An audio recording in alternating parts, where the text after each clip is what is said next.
नमस्कार. जॉब माझा अपडेटवर आपल्या सर्वांचं पुन्हा एकदा स्वागत आहे विद्यार्थी मित्रांनो. आज आपण एम एस वर्डचे जे काही इम्पॉर्टंट जे वन लाईनर आहेत ते आपण बघणार आहोत. एम एस वर्ड संबंधित वसई विकास सहकारी बँक भरती आणि जी बी पारसिक बँक भरतीची जे एक्झाम होणार आहेत 16 तारखेला आणि 23 तारखेला, त्याबद्दल आपण जे काही इम्पॉर्टंट जे स्टडी मटेरियल आहेत ते प्रोव्हाइड करून देण्याचा प्रयत्न करणार आहोत.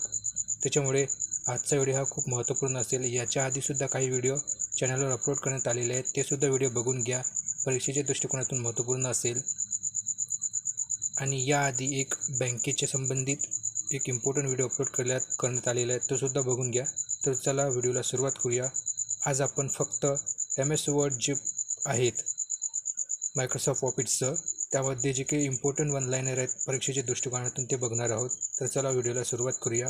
तर बघा, पहिला वन लाईनर आहे, उजवीकडे शब्द हटविण्यासाठी वापरलेला शॉर्टकट म्हणजे काय? तर तो कंट्रोल डेल असेल. म्हणजेच बघा, उजवीकडे म्हणजे जे राईट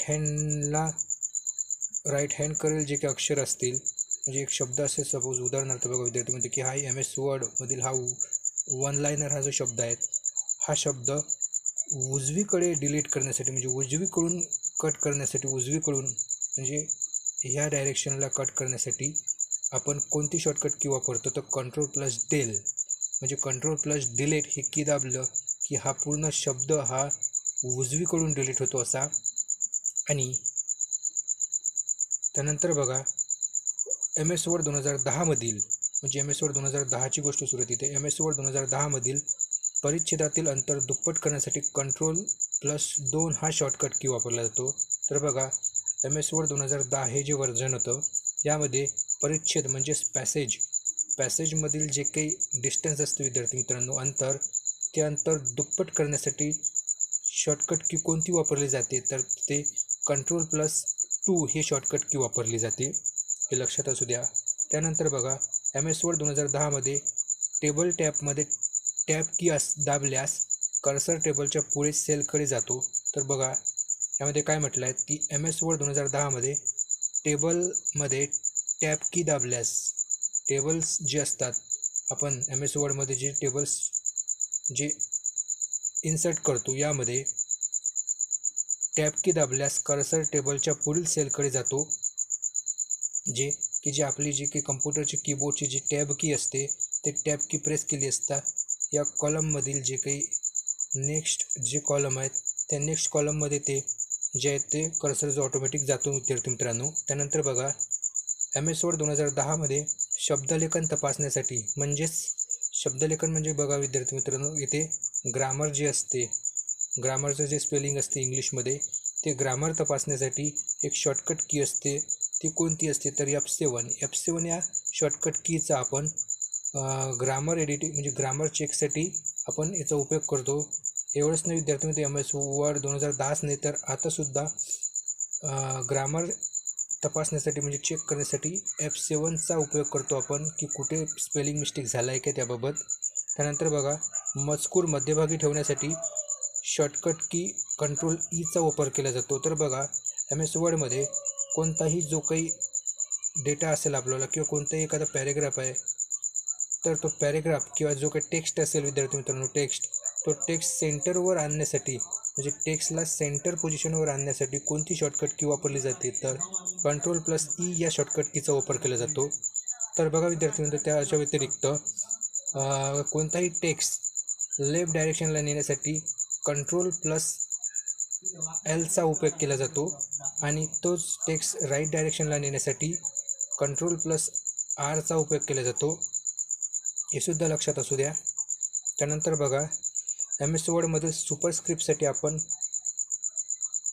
Ctrl+Shift++ हे वापरतो. म्हणजेच एम एस वर्डमध्ये जे काही स्क्रिप्ट असते विद्यार्थी मित्रांनो, म्हणजे जे काही आपण टेक्स्ट असते त्याचे जे स्क्रिप्ट म्हणजे ज्याची काही साईज जे आहेत, ते साईज वाढवण्यासाठी, स्क्रिप्ट वाढवण्यासाठी सुपरस्क्रिप्ट जर करायची असेल आपल्याला मोठी साईज, तर त्यासाठी आपण Ctrl+Shift++ ह्या शॉर्टकट कीचा वापर करतो. परीक्षेला प्रश्न जर विचारला की एम एस वर्डमध्ये सुपरस्क्रिप्टसाठी कोणती शॉर्टकट की वापरली जाते, तर ते Ctrl+Shift++. जे कंट्रोल की, त्याच्या व्यतिरिक्त शिफ्ट की आणि प्लस की, या तीनही की एकेच वेळेस दाबायचे विद्यार्थी मित्रांनो असं आहेत.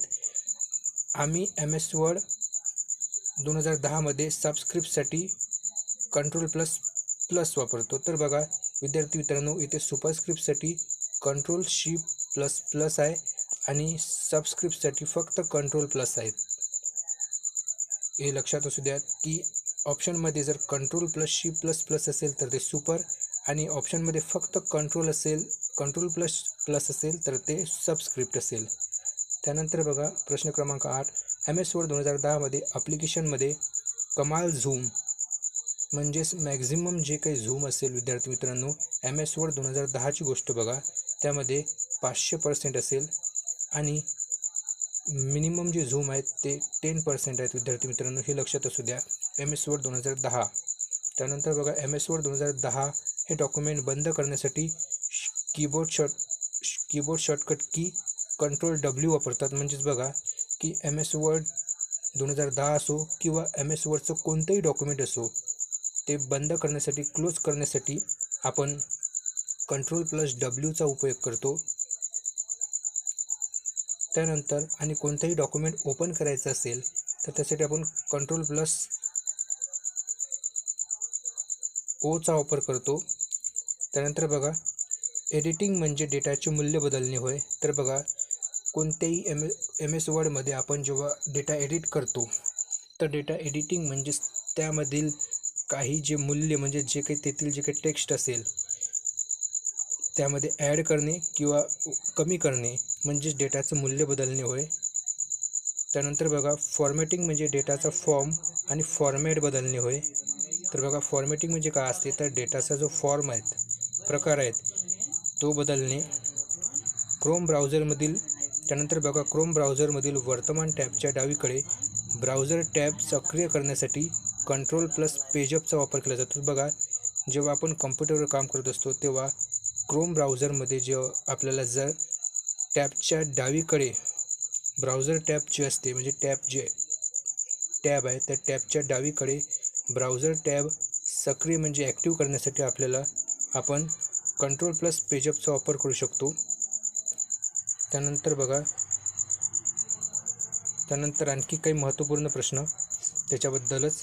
फाईल एक्सटेन्शन असलेली फाईल म्हणजेच एक्सटेन्शन असलेली जी फाईल असते, म्हणजेच MS वर्डमधील एक्सटेन्शन असलेली जी फाईल असते, फाईल एक्सटेन्शनची ती काय असते, तर बघा म्हणजेच ही MS word open ZML micro सक्षम दस्तऐवज फाईल आहे, जी आपण .docm म्हणजेच MS वर्डमधील फाईल एक्सटेन्शन असलेली जी काही फाईल एक्सटेन्शन असलेली जी फाईल आहे ते दाखवण्यासाठी आपण .docm किंवा .docc म्हणजेच MS वर्डचं जे काही फाईल एक्सटेन्शन आहेत विद्यार्थी मित्रांनो, हे काय आहेत, तर .doc हे असते, हे फाईल एक्सटेन्शन आहेत. तर MS एक्सेलचं जे फाईल एक्सटेन्शन आहेत विद्यार्थी मित्रांनो, ते .xml असं येते. तर अशा प्रकारे वेगवेगळ्या प्रकारच्या फाईलचा प्रकार ओळखण्यासाठी आपण त्याला जे काही एक्सटेन्शन असते त्याला ओळखण्यासाठी जे काही एक्स्ट्रा जे काही कॅरेक्टर दिलेले असतात त्याला आपण फाईल एक्सटेन्शन म्हणतो. तर बघा त्यानंतर प्रश्न क्रमांक 2, मायक्रोसॉफ्ट वर्डची ही पहिली आवृत्ती कोणत्या वर्षी लॉन्च झाली? वर्ड 0 जी काही पहिली आवृत्ती आहे ती कोणत्या वर्षी लॉन्च झाली, तर ती 1983 या साली मायक्रोसॉफ्ट वर्डची वर्ड 0 ही आवृत्ती लॉन्च झाली होती. पहिली आवृत्ती आहे ती. परीक्षेला जर प्रश्न विचारला की मायक्रोसॉफ्ट वर्डची पहिली आवृत्ती काय आहे, तर ती आहे MS वर्ड 0. त्यानंतर बघा मायक्रोसॉफ्ट वर्ड 2010मध्ये फंक्शनल की F7चा वापर काय आहे, तर बघा विद्यार्थी मित्रांनो, याच्या आधीच आपण बघितलं की F7चा उपयोग कशासाठी होतो, तर F7चा उपयोग हा स्पेल चेक करण्यासाठी किंवा व्याकरण तपासण्यासाठी केला जातो. त्यानंतर बघा MS वर्ड 365 म्हणजे MS वर्ड 365मध्ये प्रिंट प्रिव्ह्यूवर स्विच करण्यासाठी खालीलपैकी कोणती शॉर्टकट की वापरली जाते? तर बघा विद्यार्थी मित्रांनो, आताचं जे नवीन जे MS वर्डचं जे व्हर्जन आहे ते आहे MS वर्ड 365. तर MS वर्ड 365मध्ये आपण प्रिंट प्रिव्ह्यू ऑन करण्यासाठी म्हणजे स्विच ऑन करण्यासाठी आपण कोणत्या शॉर्टकट कीचा वापर करतो? तर Ctrl+Alt+P या शॉर्टकट कीचा वापर केला जातो. त्यानंतर बघा क्वेश्चन नंबर 5, MS वर्ड 365मध्ये फाईल सेव्ह करण्यासाठी खालीलपैकी कोणती शॉर्टकट की वापरली जाते? प्रश्न पुन्हा एकदा ऐका विद्यार्थी मित्रांनो. MS वर्ड 365मध्ये फाईल जर आपल्याला सेव्ह करायची असेल तर कोणती शॉर्टकट की? तर कंट्रोल एसच्या साहाय्याने आपण फाईल सेव्ह करू शकतो. त्यानंतर बघा MS वर्ड 365मध्ये फॉन्ट डायलॉग बॉक्स दाखवण्यासाठी खालीलपैकी कोणती शॉर्टकट की वापरली जाते? तर फॉन्ट डायलॉग बॉक्ससाठी आपण Ctrl+D चा वापर करतो. डायलॉग बॉक्समधील D हे लक्षात ठेवायचं आणि Ctrl+D म्हणजेच फॉन्ट डायलॉग बॉक्स. त्यानंतर प्रश्न क्रमांक 7 बघा, MS वर्ड 365मधील निवडक डेटा कॉपी करण्यासाठी खालीलपैकी कोणत्या शॉर्टकट कीचा वापर केला जातो? म्हणजेच MS वर्ड 365मधील जे सिलेक्टेड जो डेटा असेल तो कॉपी करायचा असेल तर कोणत्या शॉर्टकट कीचा वापर केला जातो? तर Ctrl+C वापर केला जातो. तर त्याच्या व्यतिरिक्त बघा विद्यार्थी मित्रांनो, सर्व डेटा जर आपल्याला सिलेक्ट करायचा असेल, ऑल डेटा सिलेक्ट करायचा असेल तर कोणत्या शॉर्टकट कीचा वापर केला जातो? तर ते तुम्ही मला डिस्क्रिप्शन बॉक्समध्ये सांगा. त्यानंतर बघा प्रश्न क्रमांक 8, खालीलपैकी कोणते MS वर्ड 365मध्ये वैध फाईल स्वरूप नाही? म्हणजे MS वर्ड 365मधील जे काही एक्सटेन्शन आहेत MS वर्ड 365चं ते कोणकोणतं नाही आहेत.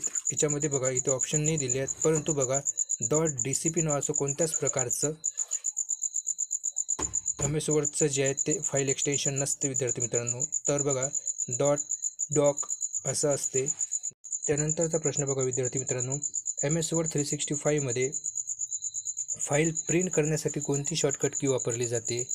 तर Ctrl+P ही शॉर्टकट की वापरली जाते फाईल प्रिंट करण्यासाठी. त्यानंतर बघा MS वर्डमधील 365मध्ये नवीन फाईल उघडण्यासाठी कोणती शॉर्टकट की वापरली जाते? तर Ctrl+N ही शॉर्टकट की तिथे वापरली जाते विद्यार्थी मित्रांनो. त्यानंतरचा आजचा शेवटचा प्रश्न, खालीलपैकी कोणता कीबोर्ड शॉर्टकट MS वर्डमध्ये निवडलेल्या मजकुराची हायपरलिंक टाकण्यासाठी वापरला जातो? म्हणजेच जे सिलेक्टेड जो डेटा असेल त्याची जे काही हायपरलिंक तयार होते ती हायपरलिंक ॲड करण्यासाठी कोणत्या शॉर्टकट कीचा वापर केला जातो? तर बघा विद्यार्थी मित्रांनो, यामध्ये आपण Ctrl+K या शॉर्टकट कीचा वापर आपण हायपरलिंक ॲड करण्यासाठी करतो. तर अशा प्रकारचे हे महत्त्वपूर्ण काही प्रश्न होते MS वर्ड संबंधित. तर अशाच प्रकारच्या व्हिडिओसाठी चॅनलला सबस्क्राईब करा. धन्यवाद.